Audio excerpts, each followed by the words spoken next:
All right, welcome. This is a brand new stream. I want to get back into streaming. So today we're going to do some hunting for stuff, right? Does this actually come out? Ah, that's good. Okay. So I'm just going to change this to this. Some account security. And yeah, let's go check out Adamant Finance. All right, so Adamant. I'm big on Polygon, right? So Polygon has about a couple of billion in TVL, and one of my favorite projects is Adamant. It's a auto compounder, and there's a bunch out there, but what Adamant does differently is that it takes 30% of the profits that are earned from whatever you're staking, and then it distributes them back to the Addy stakers. So it makes it really great in actually getting the token. The token has long-term value. And so I want to go over some of the strategies of how to acquire Adamant and what you can do with it. So let's take a look at this. Okay, so the top one is going to be stake and lock Addy to boost vault earnings and earn dividends. So what this means is in the stake invest Addy page, there's two locks. There's a basic lock window and a lock plus. Basic lock window allows you to add your contract or add your Addy to this contract, right? And it has a separate lock timer than the lock plus, right? And you earn performance and penalty fees. However, the difference between this one is that the Adamant that you earn from the lock is distributed to you immediately. With lock plus, all of your Addy just compounds over and over and over again.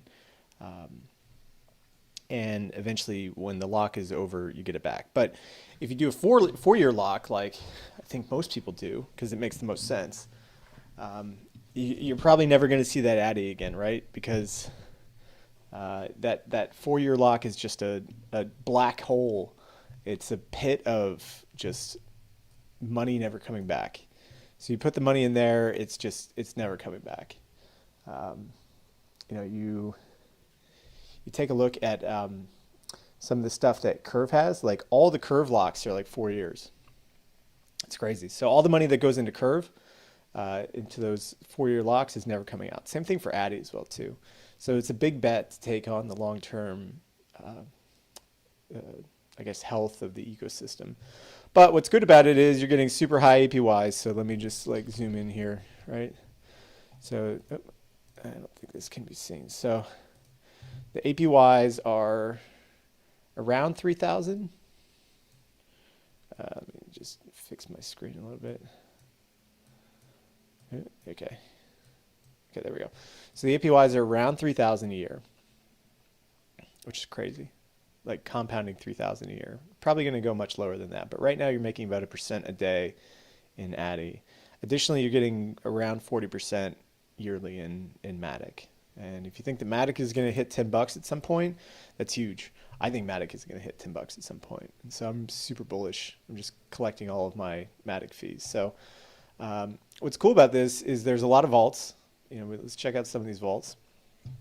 The Addy Weth LP, this is a very cool vault, right? So it's kind of like the base liquidity vault. There's $20 million in here, $19 million in here.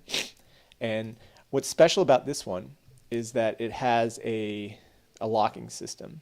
So you can boost your Addy returns by up to 3x by locking. So let's say you lock $10,000 in here. The thing that you could do is then lock it for 3 years. So the base rate is 197%.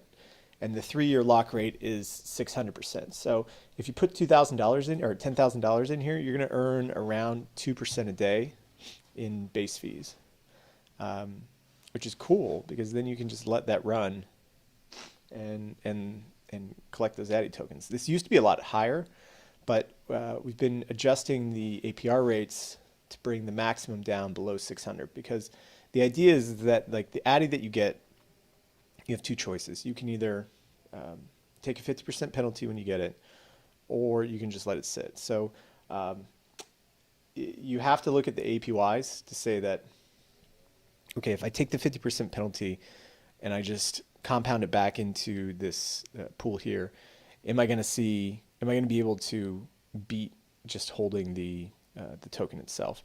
And if it's above 600% APR, then yeah, you take the penalty. You've got, you know, what, like 300 and something percent, 300, if it's about 365%, you're going to make it back in like, I don't know, like 40 days or something like that. But having the APRs down more, now when you take it out, it's 300% APR. So you're making about 1% a day. So that 50% is going to take around 50 days, maybe a little bit longer. So I think this is going to get nuked even more in the future. 600 seems like a lot because you're having to pay that security guarantee for the LPs, right? So if we have 19 million, let's just say it's 20 million staked here, right? 10 million of that is Addy, right? So, sorry, you have 20 million staked and you're paying 600% in value. So that's $120 million worth of value that has to be absorbed by the market over a period of time. So that's either going to depress the Addy price, and that will bring the APR. It's just going a bit more. I think something sustainable, probably in like the 100 to 200 range, maybe even less, maybe even like 60 to 70%. This is still insanely high right now, but and most of this is locked too. I've seen some stuff in the forums how this is just locked for like 70% is locked for 3 years. So there's right. So let's take a look at the stable LPs, which is something I'm always most interested in. Let's go Hop. I haven't looked at this, but let's take a look. So Hop Exchange. I'm not really sure what this is actually. So convert, stake, Hop Exchange. Okay. So is there some docs or something? Let's see. Send. Okay, so they have a bridge, right? So I can go Polygon, XDAI, Optimism, Arbitrum. Oh, that's nice. But they have a pool as well too, right? Hop Tether. Oh, so input Polygon USD and I get Hop Tether USD. Maybe this is like the, maybe this is the, so it's HUSDT. So maybe it's the Hop USDT that goes to other networks. Interesting. Interesting. Wow, the APR is great. Oh, so this is the way that they bridge everything, right? So they have USDT pools on every chain, and then depending on the usage, you can just deposit more. So like on Polygon, you can get a 3% yield on your USDT. And then, so they have these pools of HUSDT everywhere on all 4 of these chains, right? And then you can swap back and forth. I'm guessing, where is it? It's here, right? So you can swap back and forth and then put it in the pool and earn 60% on Adamant. That's really nice. I may do that actually. That's a really good pool actually. But what's the swap rates for the, how do I get input 100,000? If I put in 1,000, how much tether do I get? Let's connect. So this is interesting. I actually, max, let's just go max. If I put in 158 USDT, do I get, oh, this is to add liquidity. Okay, wait. I want to convert my USDT to HUSDT. It's, okay, so there's a 1% slippage tolerance. Is that adjustable?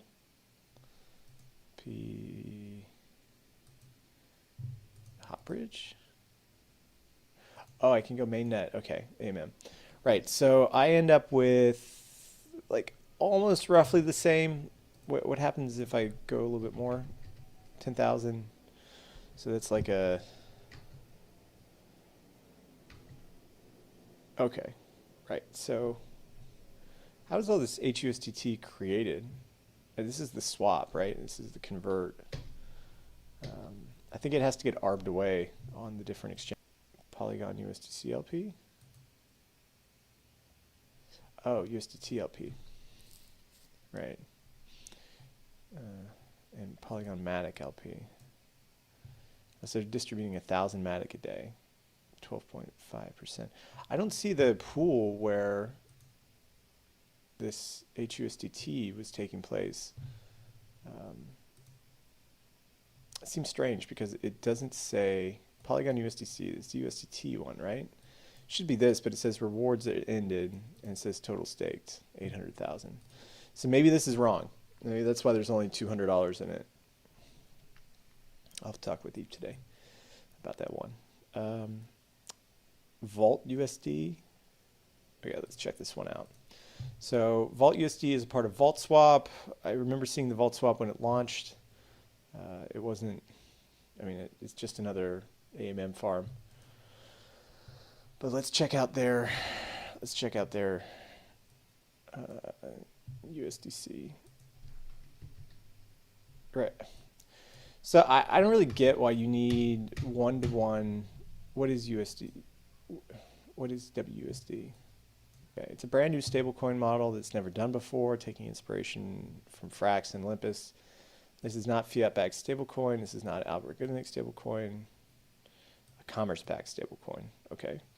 So the problem with fiat-backed stablecoins is they are just extensions of fiat currencies requiring real-world custody and not existing according to the credits of blockchain. Okay.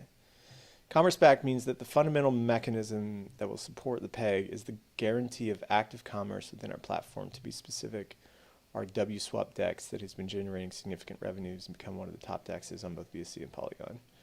Okay, so since this is a new model, to start with, 90% of the value of WSD will be collateralized by USDTs, USDC Polygon deposits. A WSD holder can never lose more than their 10% of their invested capital.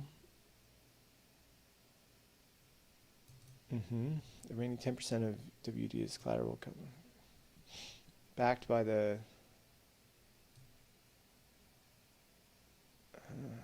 user deposits 1 USDT, mints 1 USD into the treasury.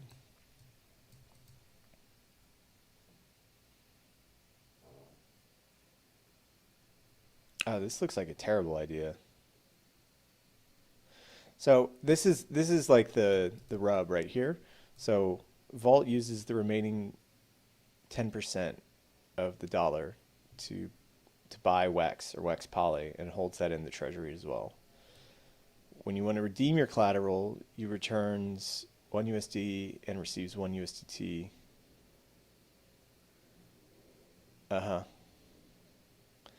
Got it.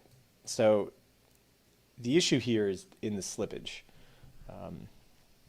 I think this is where they're pretty deceptive about this. So they're talking about their extremely low liquidity token. Let's go check out CoinGecko for like Vault Poly. I think it's WEX Poly, VaultSwap Polygon. So here you are. Okay, so when you deposit $100, they take 10 cents or they take $1 and they go off and they buy VaultSwap Polygon. That's great, but liquidity on this sucks. Like the spread is 1%. So just on that buy, on that 1%, on that one, the 1% of the $1 that they're taking to buy, they're already losing 1% on the spread. At least that's what QuickSwap says. Now, if you're using more than $1,500, you're going to start losing more than 2% depth. I'm sure these are wrong because on the VaultSwap exchange, they probably have tighter swaps for WEX Poly or whatever it is. But this one, it just doesn't sit right with me. I wouldn't put any money in this pool, personally. It just seems, unless even the yields are not even that high, right? It's like 43% for something which you're only getting, it's debatable whether you're going to get your 10% back. Unlike something like Frax, I really don't have, the system just doesn't make sense to me. Okay, so USDC, this one's on Gravity. I think this is Terra. Terra's not a stable coin that I would hold, personally. I think this is Terra. Let me check. But Terra's something that I've looked at. I don't like how um, they've designed their. Um, let's find USD. Oh, wrapped US. Okay, what is UST is Terra, as I recall. Yeah, Terra USD. So the problem with Terra is I think it has a bad mechanism for holding the peg. It's actually pretty bad, and we've seen some uh, times in the past couple of months where the peg has dropped a lot. So I'm going to go back. So back in May, when when Luna, the blockchain, declined a lot, the peg on Terra deviated by 4%. And that may not seem like a lot, but when you have a market cap of $2 billion, that's a shit ton of money. That's almost $100 million worth of value just wiped away because of the peg deviance. And it caused a lot of problems. I had some Terra USD LP positions at that point, and I just left it after that. Seeing the price instability and Terra's inability to hold a peg, because it's not even the issue with these algorithmic stablecoins is not when things are going well. The thing to worry about is when things are going very poorly and markets are crashing and the value of the token which holds the algorithmic peg is put under pressure. That's when the real test comes in, and I think Terra failed that. So I'm never going to touch Terra again, just because of the inherent problems to it. So skipping those two, let's go back to Adamant. Try Crypto, great pool, like it a lot, but it's not as stable as the stable pool. The My Pool and the My Die Pool are really great, really cool. So what's cool about this one is they're boostable. So let's talk about boosting. So I mentioned on the Stake Invest Addy page that you can stake your Addy. So once you've staked it, hopefully for a 4-year lock, you get boost points, and those boost points allow you to take your base pools like this one, which is boostable, and you take the Addy rewards in this case, which would be 15% APR, and you can double it by 100%. So now you can push this APR up to like close to 60 in Addy terms, and you can also push this one up. So anything with boostable is you can increase it by about 50% total. So Frax USDC, another great pool, 30%. DAI USDC, all these are pretty good. Anything with My and DAI and Frax, those are great pools that I like. Here's another Tether pool that I wouldn't take, or Terra pool that I wouldn't take. Iron, probably won't ever deal with Iron again after the blow up, and I think a lot of people are as well too.